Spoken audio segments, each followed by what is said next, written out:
बिस्मिल्लाहिर्रहमानिर्रहीम। Pakistan society of internal medicine Faisalabad chapter के behalf पे मैं तमाम फेलो कॉलीग्स और डॉक्टर्स को खुशामदीद कहता हूँ। ये वीडियो हम लोगों ने दरअसल अपने फेलो कॉलीग्स, जनरल प्रैक्टिशनर्स और डॉक्टर्स की एजुकेशन के लिए तैयार की है। जैसा कि कोविड-19 की मैनेजमेंट और पेंडेमिक कोविड-19 के इलाज के बाद हमें यह अंदाज़ा हुआ है कि सबसे बेहतरीन टूल इस बीमारी को ठीक करने के लिए, और जब इस बीमारी की बिना पे लंग्स की इन्वॉल्वमेंट होती है तो वो ऑक्सीजन है। इस वीडियो के जरिए हम आपको ऑक्सीजन डिलीवरी के मुख्तलिफ तरीकों के बारे में बताएंगे और साथ ही साथ ये कोशिश करेंगे कि एक मैसेज दिया जाए कि मरीज के लंग्स की इन्वॉल्वमेंट और उसकी सैचुरेशन के मुताबिक ऑक्सीजन लगाने के कौन कौन से तरीके हो सकते हैं और किस मौके पे कौन सी डिवाइस को इस्तेमाल किया जाए ताकि उसकी सैचुरेशन को मजीद ड्रॉप करने से बचाया जा सके। इस सिलसिले में यह मैं मुनासिब समझता हूँ कि आपको बताया जाए कि सिर्फ ऑक्सीजन डिलीवरी का एक तरीका ही नहीं है, बल्कि मुख्तलिफ तरीके हैं, जिसमें नेजल प्रॉन्ग्स, जिसमें फेशियल मास्क, रीब्रीदेबल मास्क और पैक मास्क शामिल हैं।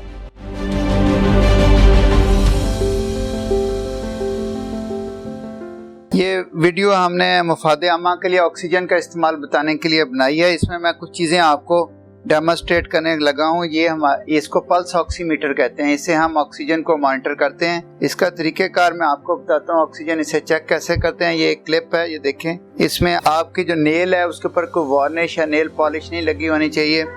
इसके अंदर आप उसको रखेंगे कि इसमें दो फिगर्स फ्लैश कर रही हैं। ये इसकी ऑक्सीजन सैचुरेशन जो 97% शो कर रहे हैं और ये मेरा पल्स रेट है जो 70 शो कर रहा है। ये थोड़ी फ्लक्चुएट करती है, थोड़ी देर के लिए हमें इसे होल्ड करना पड़ता है, 2 से 3 मिनट के लिए। अगर आपका हाथ हिल रहा है या आपकी उंगली पूरी तरह इसके अंदर नहीं है या नेल पॉलिश लगी हुई है तो फिर ये सही रीडिंग नहीं देगा। हम 3 से 4 मिनट के लिए इसको लगा के रखते हैं तो फिर हमें जो फाइनल ऑक्सीजन लेवल आ जाता है। तो ऑक्सीजन देने के लिए हमारे पास डिफरेंट डिवाइसेस हैं जो मैं आपको दिखाता हूँ। ये डिफरेंट डिवाइसेस हैं, डिलीवरी डिवाइसेस हैं जो हम ऑक्सीजन देने के लिए यूज़ करते हैं। मैं 1 बाय 1 आपको सारी बताऊँगा। सबसे पहले जो हम यूज़ करते हैं ये नेज़ल प्रॉन्ग्स हैं। आप देख सकते हैं कि इसके 2 हिस्से हैं। एक ही आप देख सकते हैं कि इसके ये 2 पोर्ट्स हैं। ये यूजली नाक के नॉस्ट्रल्स में ऐसे लगाते हैं और ये इसका जो एंड है ये आपके ऑक्सीजन सिलेंडर के साथ अटैच होता है। तो अभी मैं आपको ऑक्सीजन सिलेंडर के ऊपर डेमोस्ट्रेशन देता हूँ कि हम इसको कैसे अटैच करेंगे। ऑक्सीजन सिलेंडर है, आप देख सकते हैं। इसकी ये वाटर बॉटल है। ये ऑक्सीजन को ह्यूमिडिफाई करने के लिए होती है। इसमें पानी होता है क्योंकि हम ड्राई एयर नहीं देते, वो नाक को ड्राई कर देती है। और ये इसका ऑक्सीजन का गेज है जो हमें बताता है कि ये कितने लीटर्स पे है। अगर आप इसको अभी जूम इन करके देखेंगे, आप देख सकते हैं इसकी जो ग्रेजुएशंस हैं वो 10 तक जा रही हैं। ये इसका नॉब है, जब हम इसको खोलते हैं तो वो ऑक्सीजन रिलीज हो जाती है। जितने लीटर पे हमने इसको एडजस्ट करना होता है वो हम इसको नॉब से एडजस्ट कर सकते हैं। ये इसका गेज का बताता है कि इसमें कितनी रिमेनिंग ऑक्सीजन है सिलेंडर के अंदर बाकी। तो सबसे पहले जो डिवाइस जो मैं डेमोस्ट्रेट करना चाहूँगा वो नेज़ल प्रॉन्ग्स है, जहाँ से हम स्टार्ट करते हैं। ये घर में भी यूज़ की जा सकती है। ये 2 प्रॉन्ग्स हैं जो नाक में फिट हो जाते हैं पेशेंट के, और ये हिस्सा जो है उसके सर के पीछे चला जाता है बाकी। और ये इसको टाइट कर सकते हैं हम। ये नाक में लगाने के बाद ये आप अपने साइज़ के मुताबिक फॉर एग्जाम्पल एडजस्टेबल है। ये इसकी अटैचमेंट है जो कि इसकी ऑक्सीजन नोजल के साथ अटैच हो जाएगी। ये आप देख सकते हैं, ये मैंने इसको अटैच कर दिया इसके साथ। ये इसका वाटर चेम्बर है, इसमें पानी भरा होता है। पानी इसलिए भरते हैं इसमें कि ह्यूमिडिफाइड ऑक्सीजन अंदर जाए, ड्राई ऑक्सीजन ना जाए, क्योंकि वो ड्राइनेस कॉज करेगी। ये इसका गेज है, आप देखेंगे कि ये इसको मैं जब खोलूँगा तो ये बॉल आगे को मूव करेगा और उसके मुताबिक हमने जितनी इसको ऑक्सीजन देनी हो हम दे सकते हैं। ये मुंह के ऊपर फिट हो जाता है। ये इसका रबर स्ट्रैप है जो कि आप गर्दन के पीछे से और इसको अपने मुंह के ऊपर ऐसे फिट करके तो पीछे से स्ट्रेच करके अपने मुंह पे इसको अच्छी तरह फिट कर सकते हैं। ये इसके एक्सेलेशन पोर्ट्स हैं जो कि नज़र आ रहे हैं, सुराख हैं। और ये मेटालिक क्लिप है जो कि आपके नोज़ के ब्रिज के ऊपर एडजस्ट हो जाता है अकॉर्डिंगली, जिस तरह भी आप इसको करना चाहें। ये फेस पे आ जाएगा और जैसे मैंने पहले बताया ये आप ऑक्सीजन सिलेंडर के साथ कनेक्ट कर देंगे, ठीक है। और इससे आप कोई 8 लीटर तक ऑक्सीजन 6 से 8 लीटर तक ऑक्सीजन दे सकते हैं। ठीक है, अकॉर्डिंगली, क्योंकि हमारा जो टारगेट है ना ऑक्सीजन सैचुरेशन पेशेंट की जो हमने मेंटेन रखनी होती है वो 93 से 95% है, जो कि हम अपने पल्स ऑक्सीमीटर के साथ मेजर करते हैं।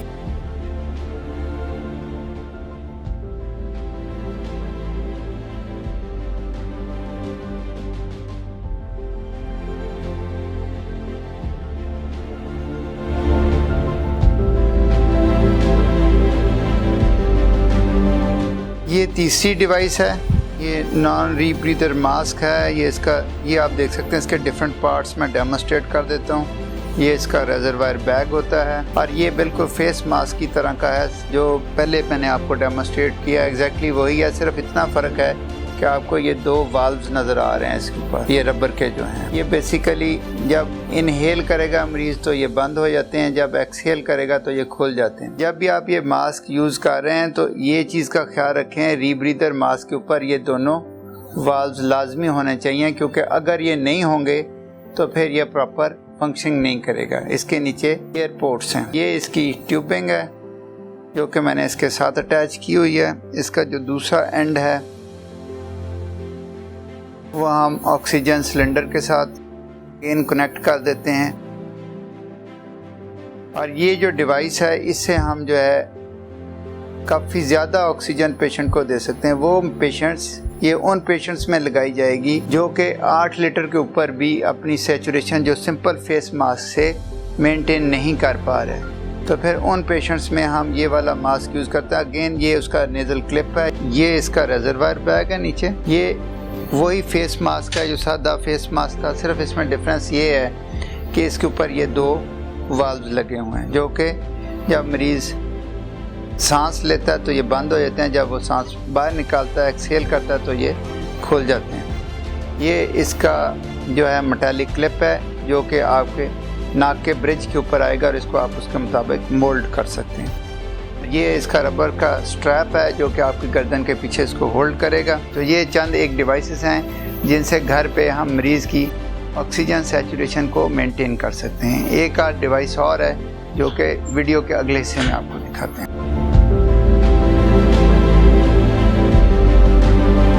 जैसा कि आपको वीडियो के पिछले हिस्से में 3 मुख्तलिफ डिवाइसेस के बारे में बताया गया है इसके ज़रिए मरीज़ को ऑक्सीजन हम दे सकते हैं। जैसा कि पहला नेज़ल प्रोंग था, फिर सादा मास्क था, फिर एक ऐसा मास्क था जिसके साथ एक रेजरवायर बैग भी लगा हुआ था। इन तीनों जो आलात हैं इनके ज़रिए हम ऑक्सीजन की मकदार जो है वो मरीज़ को पहुंचा सकते हैं। जैसे कि नेज़ल प्रोंग में हम 6 लीटर तक, जो सादा फेस मास्क है उसमें 8 लीटर तक, और जो रेजरवायर बैग वाला मास्क था उसके साथ हम 15 लीटर तक ऑक्सीजन मरीज़ को पहुंचा सकते हैं। अगर अब बारी आती है एक और डिवाइस की, ये उस वक्त इस्तेमाल होता है जब रेजरवायर वाले बैग के साथ आप 15 लीटर ऑक्सीजन दे चुके हैं, लेकिन फिर भी मरीज़ की ऑक्सीजन की मिकदार, जिसको हम सैचुरेशन कहते हैं, वो 90 से ऊपर नहीं बढ़ रही, बल्कि बढ़ने के बजाय वो आहिस्ता आहिस्ता कम हो रही है। तो फिर हम एक और आला इस्तेमाल करते हैं जिसको हम पैप मास्क कहते हैं। तो पैप मास्क एक ऐसा आला है जिसके ज़रिए हम मरीज़ को ऑक्सीजन पहुँचाते हैं और साथ में मरीज़ के जो हवा की थैलियाँ हैं उसको एक प्रेशर दे के उसको खुला रखते हैं, क्योंकि ये मरला उस वक्त आता है जब हवा की थैलियाँ जो है वो इतनी कमज़ोर हो जाती हैं कि वहाँ पे ऑक्सीजन जो है वो पहुँचती नहीं है और वो वक्त के साथ साथ मज़ीद बंद होना शुरू हो जाती हैं। तो इसका मकसद ये होता है कि हम ऑक्सीजन भी दें मरीज़ को और साथ साथ मरीज़ की जो हवा की थैलियाँ हैं उसको प्रेशर के ज़रिए उसको खुला भी रखें। तो सबसे पहले मैं इस मास्क के जो अज्जा हैं, जो जुज़्व हैं, उनके बारे में आपको बताऊंगा। सबसे पहले ये आप देख लें कि एक मास्क है, ये स्पेशल मास्क होता है जिसके ऊपर आपको ये 2 पॉट्स नज़र आ रहे हैं, 2 हिस्से इसके नज़र आ रहे हैं। एक हिस्सा जो है वो ऊपर वाला छोटा हिस्सा है, नीचे वाला जो है वो बड़ा हिस्सा है। दूसरा कंपोनेंट इसका वही है जैसे कि पिछले non rebreathing mask with reservoir bag के साथ था, कि एक रेजरवायर बैग है और उसके साथ ये जो सिलेंडर के साथ इसकी अटैचमेंट होनी है वो वाला हिस्सा है। तीसरा इसका हिस्सा है, जैसे मैंने आपको बताया है कि हवा की थैलियों को हमने प्रेशर के ज़रिए इस वक्त खुला रखना है ताकि वहाँ पे ऑक्सीजन जो है वो सही मिकदार में जाए और मरीज़ की जो ऑक्सीजन की मिकदार है मरीज़ को सही तरह जाए और उसकी सैचुरेशन जो है वो अब बेहतर होनी शुरू हो जाए। तो ये देखें, ये एक स्पेशल डिवाइस है जिसके ज़रिए हम प्रेशर ब्रीथ के फिर हवा की थैलियों को देते हैं। इसमें 4 आपको ब्लैक कलर की लाइंस नज़र आ रही हैं और हर लाइन जो है वो 5 सेंटीमीटर ऑफ वाटर का प्रेशर जो है वो देती है। यानी इसका मतलब ये है कि हम जब एक लाइन पे रखेंगे तो 5 सेंटीमीटर का प्रेशर आएगा, जब दूसरी लाइन पे पहुंच जाएंगे तो 10 सेंटीमीटर का प्रेशर चला जाएगा, जब तीसरी लाइन पे पहुंच जाएंगे तो 15 सेंटीमीटर ऑफ वाटर का प्रेशर जाएगा, और जब इसको फुली चौथी लाइन पे ले जाएंगे तो मैक्सिमम 20 सेंटीमीटर ऑफ वाटर का प्रेशर जो है मरीज़ के हवा की थैलियों को जाएगा, जिससे वो उसको खुला रहने में मदद मिलेगी।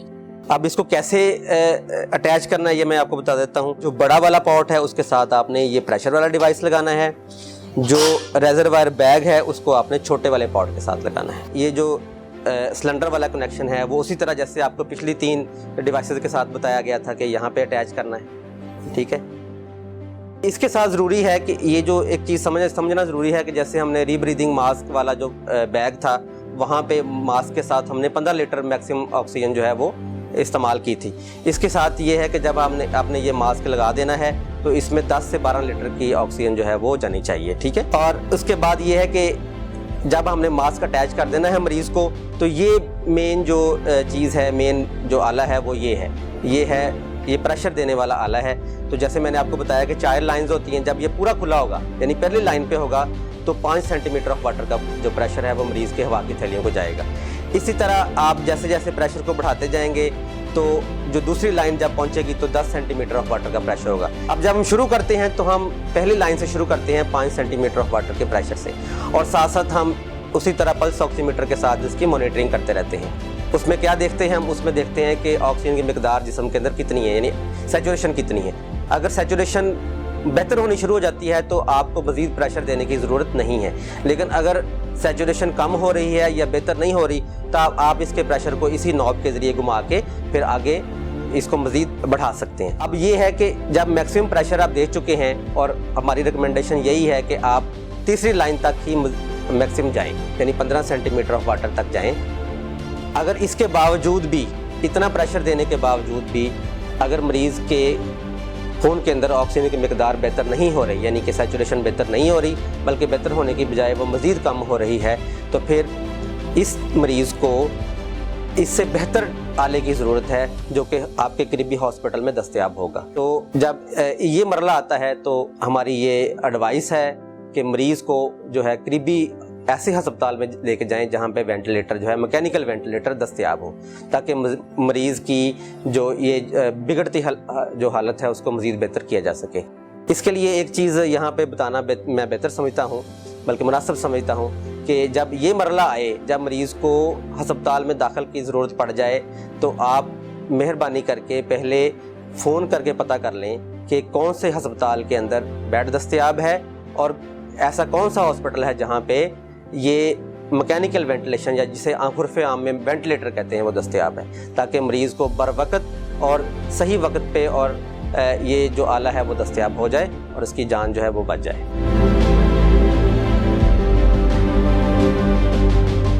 ये जो पेप मास्क है इसको हमने अप्लाई कैसे करना है, पेशेंट के साथ कितने प्रेशर तक कितना टाइट हमने जोड़ना है। ये वाला पेप मास्क का कुशन है। जब आपको सबसे पहले ये मास्क डिलीवर होगा तो उसमें बहुत ज़्यादा हवा नहीं भरी होती, तो आपने सबसे पहले हवा भरनी। हवा भरने के लिए सिरिंज आपके पास कोई 10 सीसी या 20 सीसी वाली सिरिंज होनी चाहिए। इसको सिंपल प्लंजर को पीछे खींचना है, खींच के इसके या नीचे वाली जो पोर्ट बनी है वहाँ पे लगा के अंदर की तरफ प्रेस करना है। प्रेस करने के बाद पीछे से प्लंजर को पुश करना है। जब आप ऐसे करेंगे तो इसके अंदर हवा भरी जाती है, ऐसे दबा के फिर दोबारा करें। अब ये देखें पहले से टाइट हो गया। इसको इतना भी टाइट नहीं होना चाहिए कि ये ज़्यादा सख्त हो जाए और फेस के जो कंटूर्स है उस पर फिट ना आ सके। चौड़ा हिस्सा नीचे ठोड़ी के ऊपर आ जाएगा और ऊपर वाला दुगुनी हिस्सा ऐसे नाक के ऊपर आ जाता है। अब देखें कि हमने मुनासिब दरमियाने दर्जे का प्रेशर रखा था और ये साइडों से बिल्कुल सील कर रहा है, जुड़ा हुआ है उनके फेस के साथ।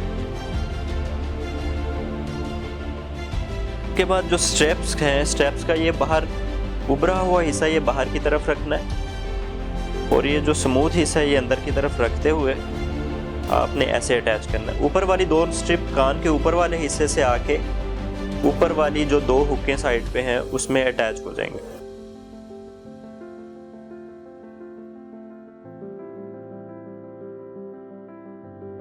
इसी तरह जो नीचे वाली स्ट्रिप्स हैं ये कान के निचले वाले हिस्से से आके नीचे वाली स्ट्रिप्स पे अटैच हो जाएंगी, हुक्स पे। इनको इतना ही टाइट करना है कि मरीज को बहुत ज़्यादा प्रेशर भी ना फील हो और इतना प्रेशर इतना टाइट ये हो कि साइडों से यहाँ से ऑक्सीजन लीक ना हो। इसके साथ मरीज के खाने पीने का इशू का एक मेन प्रॉब्लम होता है, उसको कैसे हम हैंडल करेंगे क्योंकि मास्क टाइट लगा होता है। तो उसका तरीकाकार ये है कि नीचे वाले हिस्से को ऐसे उठा के मुंह में लुकमा डालना है, या अगर मरीज इस दौरान जूस पीना चाहे चंद सिप्स लेने के बाद इसको फ़ौरन अपने हाथ से फ़ौरन प्रेस कर देना ताकि उसका प्रेशर ज़्यादा रिलीज़ ना हो और ऑक्सीजन ज़्यादा ड्रॉप ना करे। जब खाना खा चुके हैं उसके बाद दोबारा इन स्टेप्स को ऐसे अटैच कर दें जैसे कि पहले मैंने आपको बताया था। मुझे उम्मीद है कि इस वीडियो को देखने के बाद आप तमाम लोगों को अब ऑक्सीजन देने के बारे में जो मुख्तलिफ मसाइल फेस करने पड़ रहे थे उनको एड्रेस करने में आसानी होगी। मुझे उम्मीद है कि हम पहले से ज़्यादा लर्नेड हो गए हैं ऑक्सीजन देने और उसकी डिलीवरी के मुख्तलिफ मसाइल, और उनको एड्रेस करने में हमें अब इतनी मुश्किल पेश नहीं आएगी। अल्लाह पाक हमें इस बीमारी से महफूज रखे और इसे लड़ने की हिम्मत अता करे। आमीन।